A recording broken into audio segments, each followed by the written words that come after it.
So guys, as you all know, Core 2 of the 1000-Year Blood War arc has been going crazy for a hot minute now, and the episodes are looking better than ever.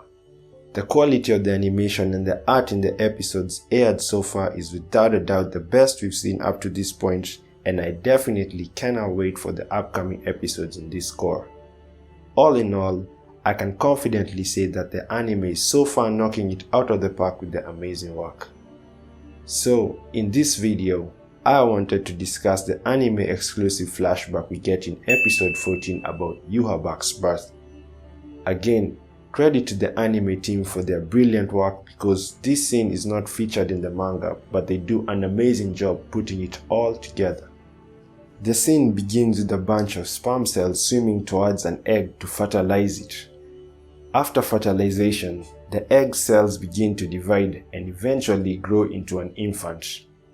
We see the baby held by its mother with its blue umbilical cord still attached to her, but eventually the mother disappears and the child is suddenly alone with several hands holding it up. This perhaps hints at how baby Yhwach was worshipped when he was an infant. The number of hands propping up the child begin to pile up until they form a mountain with the baby Yhwach at the top. All of the hands holding up the baby have blue lights in them which represent the Quincy power and the soul fragment that Yhwach bestows upon every one of the hands that touched him. As the spooky scene continues, all the hands then begin returning their power back to Yhwach, and we see red streams of energy being drawn from the hands and being absorbed by the infant Yhwach.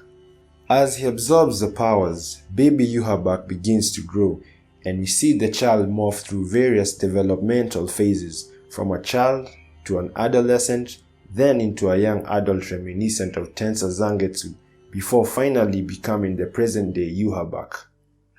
This opening scene introduces a bunch of information about Yhwach's origins that was not contained in the manga. First and foremost, we do not get any revelation about Yhwach's mother in the manga, and instead, the story begins with the baby Yhwach all alone without anyone to hold or care for him. In contrast, in the exclusive episode 14 scene, we actually get to see Yhwach's mother, which inadvertently proves that the Soul King did indeed impregnate a woman for Yhwach's birth to occur, and this leaves us with further questions about who and what Yhwach's mother truly was. Was she an ethereal being just like the Soul King? More importantly, we are also left wondering if her powers were responsible for Yhwach's Quincy abilities, since she is depicted as having a blue glow similar to the Quincy Reishi. The new details of this scene also force us to speculate about what happened to her after she gives birth to Yhwach. Did Yhwach kill her by absorbing her powers, or is she still alive? Although it is very brief, this is among one of the most interesting scenes of episode 14 in my opinion, and it leaves so many questions not only about Yhwach's mother, but also about the Soul King and Yhwach's origins. Hopefully, we'll be getting more scenes with information about the Soul King as this core continues so that we can learn more.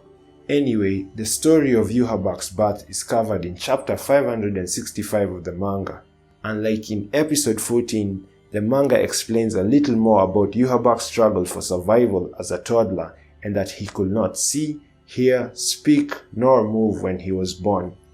The manga reveals that after those who found him realized his power, they treated him like a treasure and worshipped him for his abilities. We learn that Yhwach imparted fragments of his soul to his worshippers, and when he reabsorbed them, the people who had received his soul soon died and all their memories and abilities were gained by Yhwach. Additionally, another bit of info that the manga gives which is not explained in episode 14 is that Yhwach's senses of sight, speech and sound, as well as his ability to move and grow, began to work with the more power he reabsorbed, and that he could regress to his infant form if he does not continue distributing and reabsorbing his soul. Overall, the opening scene of episode 14 perfectly explains the events behind Yhwach's origins, as well as it gives a quick but important overview of one of Yhwach's most important powers.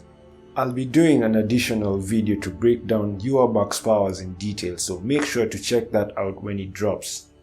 Anyway, what were your thoughts on this scene in episode 14? Is Core 2 living up to your expectations so far? I'd love to hear your thoughts, so let's discuss more in the comment section.